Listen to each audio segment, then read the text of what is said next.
Greetings. I'm Michael Quinn Patton with some reflections about big data evaluation, occasioned by the beginning of Black History Month and an important article in the Sunday New York Times about how we still can't see American slavery for what it was by opinion columnist Jamil Bowie. He introduces the major website, Slave Voyages, which has created a big database of the ships, manifestos, and census of African slaves. 27,000 slave ships transporting captured Africans to the Americas over 4 centuries, documented.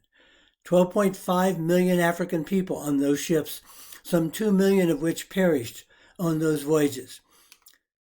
And he raises difficult ethical questions around the work, asking, how do we wield these powerful tools for quantitative analysis without abstracting the human reality away from the story?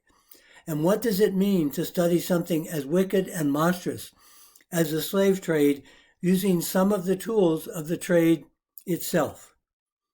He notes that quantification can obscure. There are things that quantification can obscure, and there are, again, ethical questions that must be asked and answered when dealing with the quantitative study of human atrocity, which is what we're ultimately doing when we bring statistical and mathematical methods to the study of slavery. He quotes historian Marisa J. Fuentes, who wrote, "By merely reproducing the metrics of slave traders, you're not actually providing us with information about the people, the humans who actually bore the brunt of this violence. And that's important. It is important to humanize this history, to understand that this happened to African human beings."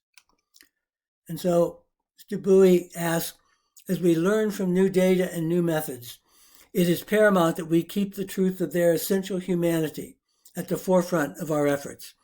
We must have awareness, care, and respect, lest we recapitulate the objectification of the slave trade itself.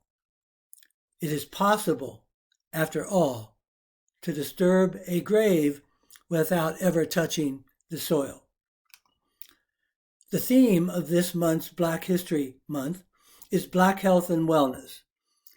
And there'll be a great deal of attention paid to health disparities, in the way in which the coronavirus has affected people of color and poor people at much greater rates than white people and better off people.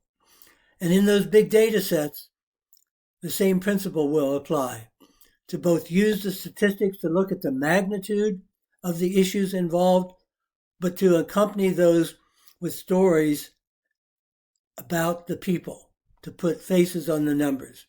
And so the mantra of mixed methods in evaluation prevails. No numbers without stories, no stories without numbers. I'm Michael Quinn Patton, and those are my reflections at the beginning of Black History Month.